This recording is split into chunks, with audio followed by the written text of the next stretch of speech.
Hello बच्चों, welcome back to my channel. देखिए, आज एक बच्चे की डिमांड पर बच्चे ने मुझे मैसेज पर लिखा है कि मैम आप एवरेस्ट मेरी शिखर यात्रा का सारांश हमें बता दीजिए। तो चलिए आज हम ये सारांश पढ़ने जा रहे हैं। शुरू करते हैं। देखिए, सबसे पहले तो पाठ का नाम है एवरेस्ट मेरी शिखर यात्रा और इसकी लेखिका है बचेंद्री पाल। ठीक है, आप शुरू करते हैं। प्रस्तुत लेख में बचेंद्री पाल ने अपने अभियान का रोमांचकारी वर्णन किया। अभियान कहते हैं बेटे जब हम कोई टारगेट लेकर चलते हैं, ठीक है, कि हमें ये अचीव करना है मान लो, तो वो अभियान कहलाता है। ठीक है, कि हम ये अभियान लेकर चले हैं। अब जो अभियान है वो अकेले पूरा नहीं किया जाता है, उसमें हमें कई सदस्यों को साथ लेकर चलना होता है। सदस्यों को साथ लेकर चलने से एक समूह बनता है, एक दल बनता है। तो उस दल को नाम दिया अभियान दल। ठीक है बेटा, चलिए आगे चलते हैं। अभियान दल का रोमांचकारी वर्णन किया। रोमांचकारी क्यों? क्योंकि बीच बीच में कुछ ऐसे ऐसे वाक्य गुजरे हैं, ऐसी घटनाएं घटी हैं कि जो रोमांचकारी भी थी, जिसमें रोमांच भी आ रहा था, कुछ हृदय विदायक भी थी, यानी कि कुछ ऐसी भी थी जिन्हें सुनकर हमें थोड़ा सा दुख महसूस हुआ। तो कुल मिलाकर यहाँ बोला है कि रोमांचकारी वर्णन किया है। चलिए शुरू करते हैं कि अब 7 मार्च को एवरेस्ट अभियान दल दिल्ली से काठमांडू के लिए चला। देखिए, इस दल में बहुत से लोग हैं जिनका जिक्र आगे किया जाएगा। दल का मतलब ही होता है कि समूह, यानी बहुत सारे लोग। ठीक है, तो यहाँ पर अभियान दल जो था वो दिल्ली से काठमांडू के लिए रवाना हुआ। किसमें? हवाई जहाज में बैठकर। दिल्ली में क्या है? एयरपोर्ट है। ठीक है, पंतनगर में भी है, लेकिन यहाँ जिक्र हो रहा है दिल्ली का। तो दिल्ली से वो लोग कहाँ के लिए चले? काठमांडू के लिए। हवाई जहाज से उन्होंने अपना जो था अभियान दल जो था वहां से चल पड़ा। कौन सी तारीख को? 7 मार्च 1984 को। ठीक है, आगे देखते हैं। नमचे बाजार से लेखिका ने एवरेस्ट को निहारा। देखिए, नमचे बाजार से यहाँ पर दिया नहीं है, लेकिन मैं आपको बता दूं कि इस अभियान दल से पहले जो दल आगे गया उसको कहते हैं अग्रिम दल। अग्रिम यानी आगे जाने वाला दल। वो दल जो आगे जाकर देखता है कि जो हमारा दल आने वाला है, जो हमारे पीछे पीछे आ रहा है, उसके लिए आगे रास्ता साफ है या नहीं है। कहीं ऐसा तो नहीं कि बर्फ गिरी है, उबड़ खाबड़ रास्ते तो नहीं है कि हमारे दल को परेशानी हो। तो ये जो अग्रिम दल होता है ये आगे जाकर रास्ते साफ करता है। ठीक है, तो वो लोग नमचे बाजार पहुंच गए थे। पीछे पीछे रास्ता साफ करते हुए अग्रिम दल पहुंच गया। पीछे पीछे लेखिका भी पहुंच गई अपने दल को लेकर। कहाँ पहुंच गई बेटे? यहाँ जिक्र हुआ है, देखिए यहाँ जिक्र हुआ है नमचे बाजार का। ठीक है, नमचे बाजार पहुंच गई। अब नमचे बाजार पहुंचकर लेखिका ने क्या देखा? देखिए, मैं आपको दिखाती हूँ कि लेखिका ने एवरेस्ट की चोटी को वहां से निहारा।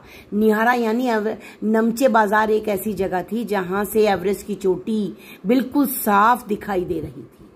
ठीक है, लेखिका ने एवरेस्ट पर एक बड़ा भारी बर्फ का फूल देखा।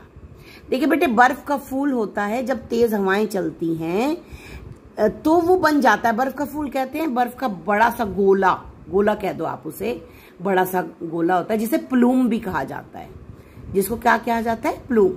तो वो जब बहुत तेज हवाएं चलती हैं तो बर्फ के जो टुकड़े होते हैं वो इकट्ठे हो जाते हैं और फूल के रूप में बन जाते हैं। यहाँ फूल वो वाला फूल का जिक्र नहीं है, फ्लावर का।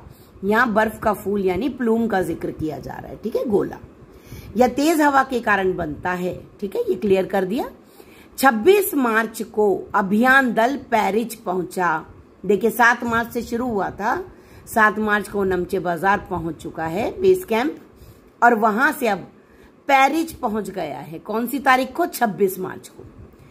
तो पता चला कि खुम्बू हिमपात पर जाने वाले शेरपा कुलियों में से बर्फ खिसकने के कारण एक कुली की मृत्यु हो गई। देखिए, मैंने आपको बोला था बीच बीच में ऐसी चीजें भी इसमें जिक्र की जाएंगी जिससे सुनकर थोड़ा सा आपको लगेगा। लेकिन बेटे, जब भी कभी हम ऐसी पहाड़ों पर चढ़ने की ऐसे दल को ले जाने की जब हम प्लानिंग करते हैं तो हमें हर चीज़ के लिए तैयार होकर जाना पड़ता है।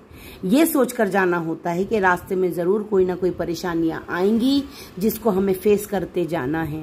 हो सकता है कि इसमें किसी का जान माल के नुकसान भी हो, कोई मर भी जाए, कोई घायल भी हो जाए, तो इन सब की तैयारी करके चलना पड़ता है, मन को बनाकर चलना पड़ता है बेटे, तभी हम कुछ चीज़ अचीव कर पाते हैं, अदरवाइज नहीं। अगर हम डरते रहेंगे आगे जाने से तो कभी भी हम अपने टारगेट को हासिल नहीं कर सकते।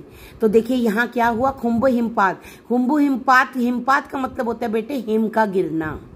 हिम यानी बर्फ, बर्फ के गिरने से शेरपा जो कुलियां थे बेटे, वहां के कुलियों को जो सामान उठाते हैं वो शेरपा कुली कहलाते हैं। उसमें से एक कुली बर्फ के खिसकने से मर गया। देखिए अभी इसमें चैप्टर में आपसे क्वेश्चन भी किया जा सकता है। क्या किया जा सकता है कि शेरपा कुली जो था वो उसकी मृत्यु कैसे हुई, तो आप क्या कहेंगे कि बर्फ के खिसकने से क्या हुआ, एक कुली की मृत्यु हो गई और 4 लोग घायल हो गए। देखिए ये क्वेश्चन में पूछा भी जाएगा कितने की मृत्यु हुई और कितने घायल हुए, तो आप क्या लिखेंगे कि एक शेरपा कुली की मृत्यु हो गई और 4 जो थे कुली वो क्या हो गए बेटे, घायल हो गए। बेस कैंप पहुंचकर पता चला कि प्रतिकूल जलवायु, देखिए बेटे प्रतिकूल जलवायु का अर्थ होता है, एक तो हमारे अनुकूल जलवायु होती है कि जैसे बहुत ही अच्छा मौसम हो रहा है, हमें हम फील कर रहे हैं, सब कुछ सही चल रहा है, गर्मी है तो ठंडी हवा चल रही है, सब कुछ बढ़िया चल रहा है। लेकिन बेटे एक प्रतिकूल जलवायु होती है जो हमारे अगेंस्ट चलती है। सपोज हमें ठंड लग रही है तो और ठंडी हवाएं चलेंगी, ठीक है, तो ये हमारे अगेंस्ट हुई ना। हम तो नहीं चाह रहे कि ठंडी चले, हम तो चाह रहे थे कि ठंड में थोड़ी सी गर्माहट मिले, लेकिन अब ठंडी हवाएं चल पड़ी हैं, मौसम बहुत खराब हो गया है, तो इसे बोलते हैं प्रतिकूल जलवायु, जिसके कारण एक रसोई सहायक। देखो बेटे जब हम सब लोग सोचेंगे जाने की दल में इतने सारे लोग जा रहे हैं तो उनके खाने का इंतजाम किए जाता है, रसोइये रखे जाते हैं। रसोइये कौन होते हैं, जो रसोई में हेल्प करते हैं, खाना बनाते हैं, ठीक है। तो एक रसोई सहायक जो रसोई में काम करता था, उस सहायक की क्या हो गई, मृत्यु हो गई, ठीक है। अब देखिए दोबारा मैं रिपीट कर रही हूं कि शेरपा कुली जो था वो किसके खिसकने से मरा, बर्फ के खिसकने से। उसकी मृत्यु कैसे हुई, बर्फ के खिसकने के कारण हुई, ठीक है। एक मरा, एक की मृत्यु हो गई और 4 घायल हो गई। ये क्वेश्चन क्लियर हो गया। अब अगर पूछा जाए कि जो रसोई सहायक था उसकी मृत्यु कैसे हुई, तो आप लिखेंगे उसकी मृत्यु प्रतिकूल जलवायु के कारण, वेदर जो था वो खराब हो गया था, बिगड़ गया था, ठंडी हवाएं चलने लगी। ठंडी हवाएं चलने से हमारा जो शरीर है रिएक्ट करता है, हमारी बॉडी में उसका रिएक्शन होता है, ठीक है। उसकी वजह से उसकी क्या हो गई बेटे, मृत्यु हो गई, ठीक है। फिर दल को जरूरी प्रशिक्षण दिया गया।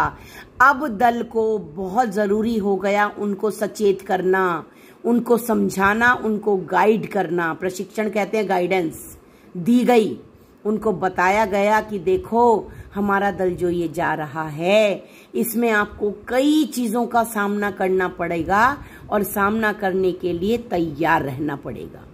तो ये प्रशिक्षण उन्हें दिया गया।